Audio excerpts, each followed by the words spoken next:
here in the Navigant Credit Union Broadcast Center, bringing you some arts, entertainment, creative people, fun stories, that kind of thing. As usual, very excited about my guests today.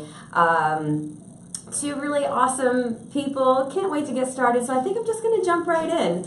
My first guest is a New York Times and USA Today best-selling author of the children's book series I Survived. 23 million copies currently in print. So excited to talk to Lauren Tarshis. Come on out, Lauren. Hi. Hi, Eva. How are you? I'm excellent. Thank you so much for being here today. Very, very excited to talk to you. This series is so interesting. It's utilized in educational purposes, but the kids just eat it up. They love it. It's exciting to them. Tell us a little bit about the series and how you got the idea to start it. Well, that's great. Well, what I do is I take iconic events in American history, everything from the sinking of the Titanic to the San Francisco earthquake to most recently the American Revolution, and I do tons and tons of research, and then I tell a historical fiction story through the eyes of a character that is the age of my readers. So it's usually a 10 or 11-year-old boy or girl who's at the center of these stories. So the idea is to give them really kind of open doors into these really fascinating topics, and to tell the stories in a way that is really fascinating to them but also accessible. Yeah, that's important because you are telling sort of historical moments in our history, but your demographic is what, maybe third grade to sixth grade? What's really been exciting is that originally I had the idea of really writing books that were going to be appropriate for my own boys. I have three sons and a daughter. So I imagined it was going to be just I thought I'd write a few of these really exciting books that would be the kind of books that my own son, who was 10 at the time, would love. I never imagined that I would still be writing the series. I just finished the 16th book. Oh my gosh. And what's been really cool is that it appeals to a wide readership. I have kids as young as 7 or 8 who are sort of precocious readers, even a little bit younger for the less intense topics. And then many of the readers are also older children who are more struggling readers or reluctant readers who are just who are attracted to the topics. So it's been a very exciting experience to be able to connect with such a wide range of kids. Absolutely. And how do you decide which topics you're going to talk about? Because some of them are very iconic, obviously, Revolutionary War, and other topics are sort of lesser known, the shark attacks of 1916, I think. So how do you choose? Is there a certain level of research just to choose the topic? Things that you come across that spark your interest? How do you kind of go about it? That's a great question. I think a lot of the topics come directly from kids. Oh, cool. So when I first got the idea for the series, I thought it was just really going to be historical disasters that happened a long time ago. But right away, I started getting many, many emails and letters from kids asking for stories based on these heavier events. I mean, even something like 9/11, I started getting thousands of emails from kids who wanted to know about that, or World War II. So I was very taken aback by it at first, thinking this is not appropriate at all for this young readership. Right. But I also started hearing from a lot of librarians and teachers that there was a need for stories that enabled kids to satisfy their curiosity and to start to learn about these more complicated issues, again, in more of a safe, appropriate way. So a lot of the ideas do come directly from kids, but I also, as you said, I'll stumble upon really interesting ideas through my own reading or through my own travels. Even something like the American Revolution, which was my most recent book, which was a topic that I've gotten tons of requests for from kids.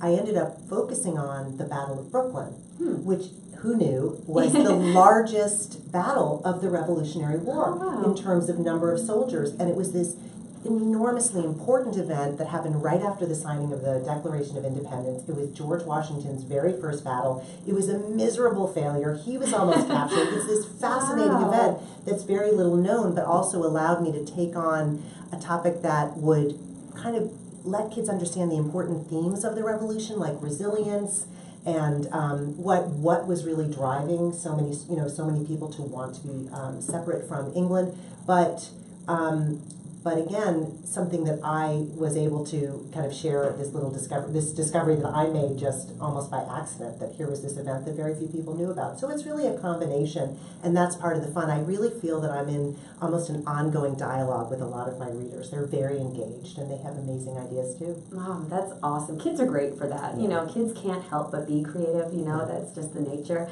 So how do you kind of touched upon this, how do you make sure that you're approaching these heavier subjects in a way that the kids can sort of understand but won't maybe disturb them, or, you know, because some of those topics are pretty heavy even for adults to handle. They are. Well, I'm very lucky because I had, for most of my career, for a very long time, I have been working at Scholastic in the Classroom Magazine's division. So I've spent I really kind of grew up in my career in this almost workshop of taking our whole job, the whole purpose, mission of our division at Scholastic is to be able to take complicated topics and put them into news stories. We have 23 different magazines, and teachers rely on us for exactly that. So I had spent a lot of my career almost not quite realizing it, but learning to take these very complicated topics and make them accessible to readers, but also appropriate for them, for all kinds of kids.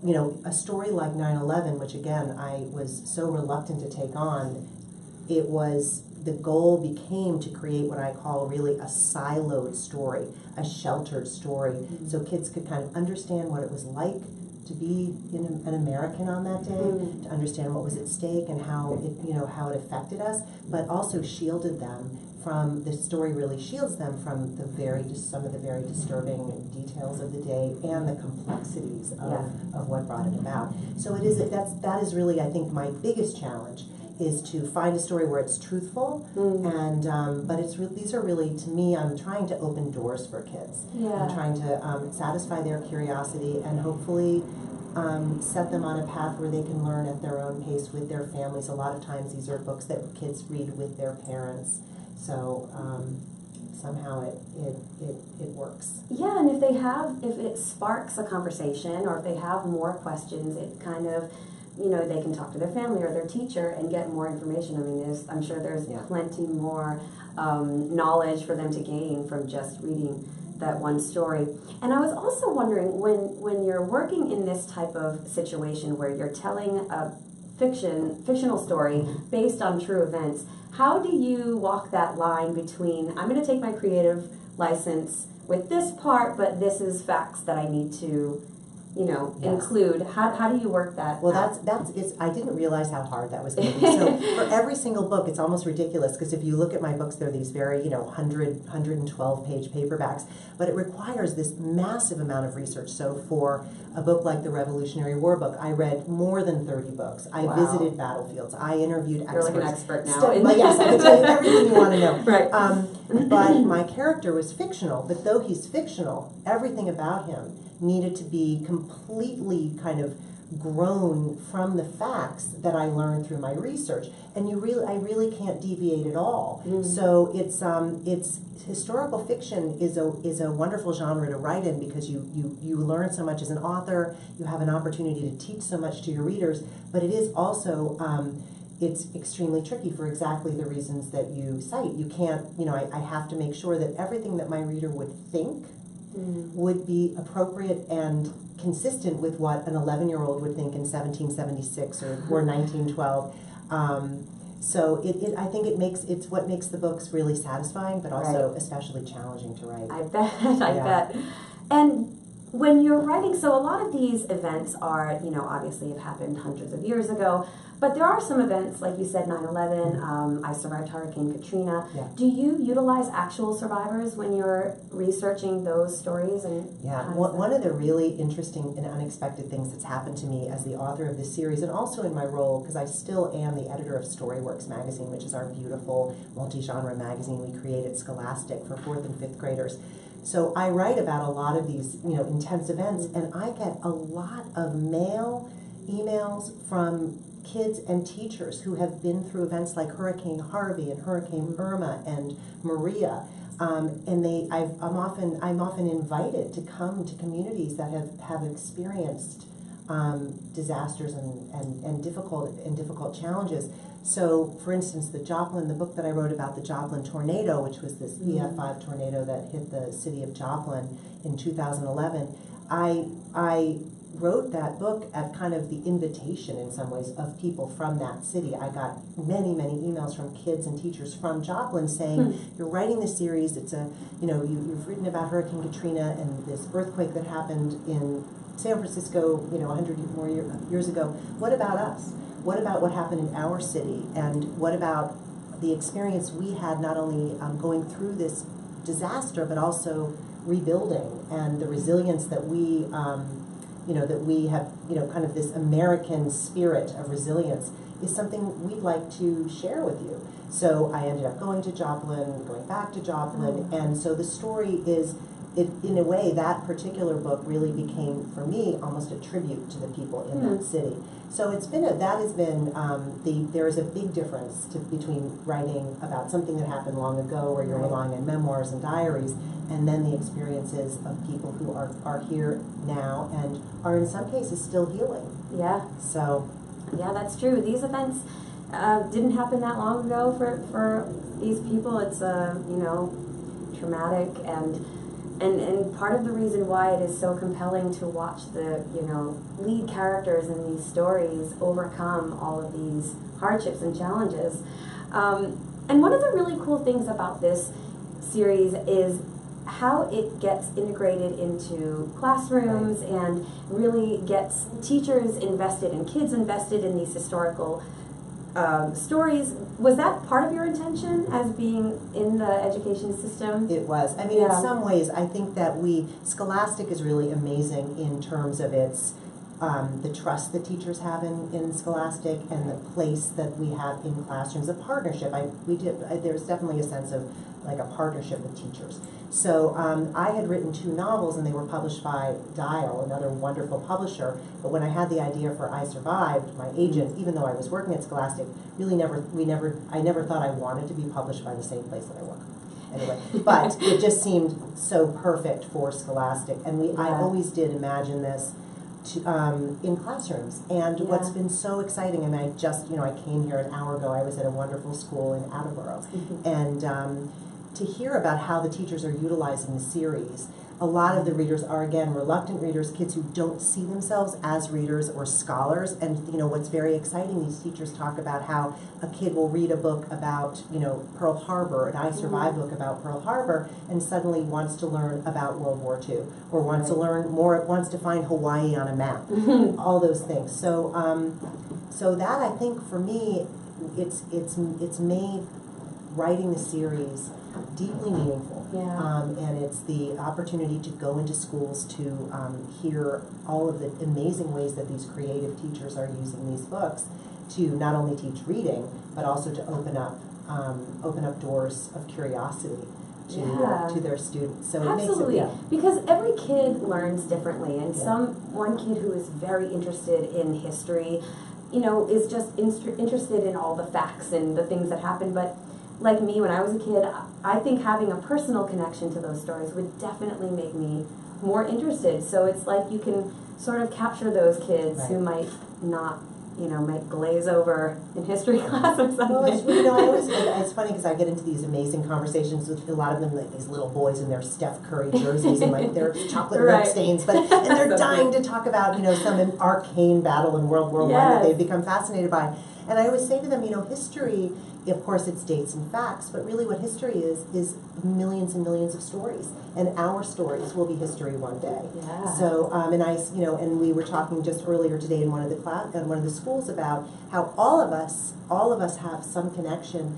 If you look at my 16 books, or of course a broader section of history, all of us have a connection to some of these events through our families or through some memory that someone has, or even an object you might have in your house. So I think it's getting kids to think about history in a different way, and to see themselves a part of it. Definitely, I'm sure the teachers that you come across just thank you for it. And I feel really grateful to be working with them, because again, that's what makes it so meaningful.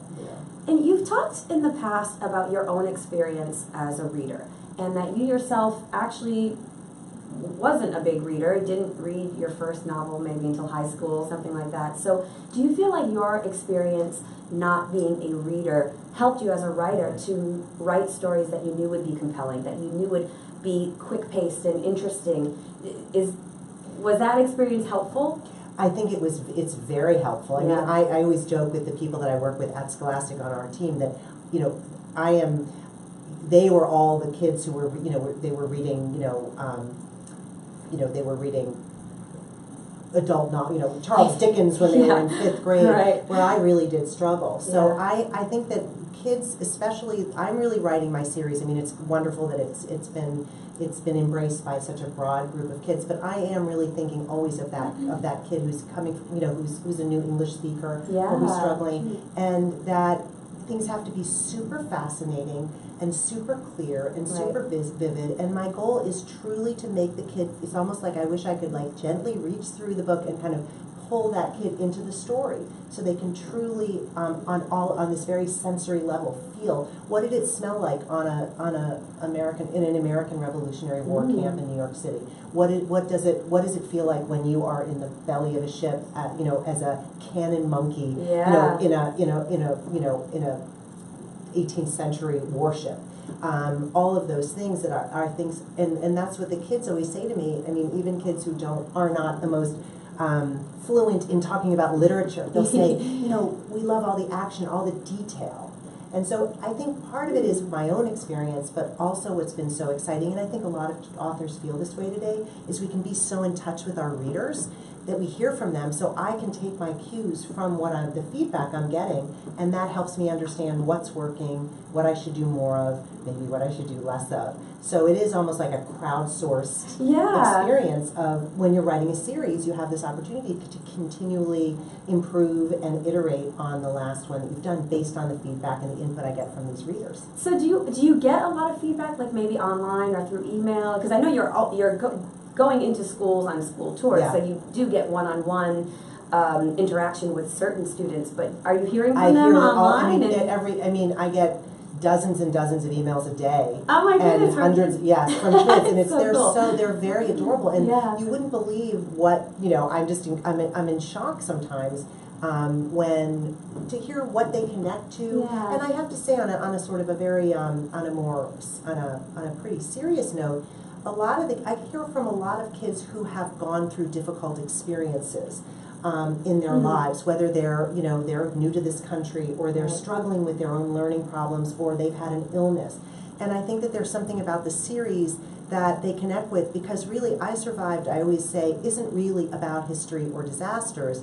It's really about humans. It's about our ability to go through very challenging experiences, to take the time we need to heal, because sometimes it's a very long time to heal. It's not just like, I survived, okay, let's go. You know, it's a long period of feeling, not having nightmares, or being able to really feel safe, or but then the idea that you can move forward with your life and feel joyful again. So that I take personal inspiration from the stories that I read about, you know, whether it's someone who fought in a war and came back and took a long time to recover from that trauma, or whether it's a city like Joplin that really did rebuild, and how people came together. So I think that kids also respond to those inspirational, the idea of, okay, he went through that and he got through it, and I think we take strengths from it. We find strength in the stories of each other.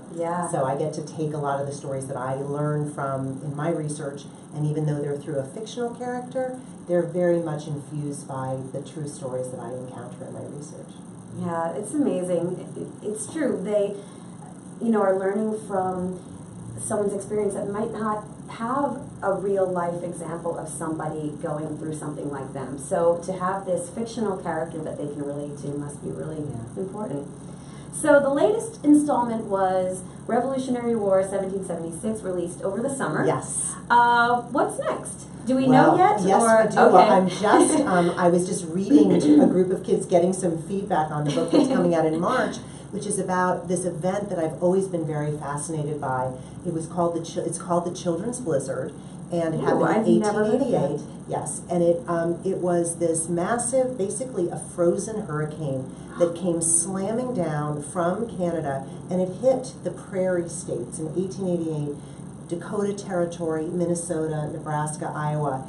And at that time, you know, these were the people living there were new settlers trying to scrape together a life in this harsh environment. And this blizzard was just one of many things that they encountered. But the reason why it's remembered so profoundly out there is that so many of the survival stories were of children who were trapped in their one-room schoolhouses with their teachers. So that is a story that I've always wanted to. I've written about it in Storyworks as a nonfiction story, but I've always wanted to make that one of the I Survived. So my husband and I actually took an awesome road trip all across South Dakota last summer, and we actually met people who had family, you know, who had from towns that were hit. Saw incredible, you know, these wonderful small museums filled with pioneer artifacts. So I could go on forever about it, but it was a really exciting thing to write about. Oh, well, we'll definitely look forward to that. Lauren, thank you so much for being Thank here. you so Congratulations much, on all the success on the Thank series. you. It sounds really exciting, wonderful, important. So really honored to have you here today. Thank you so much, and thanks to everyone. So I'm going to take a quick pause before my next guest. Stick around. We'll be right back.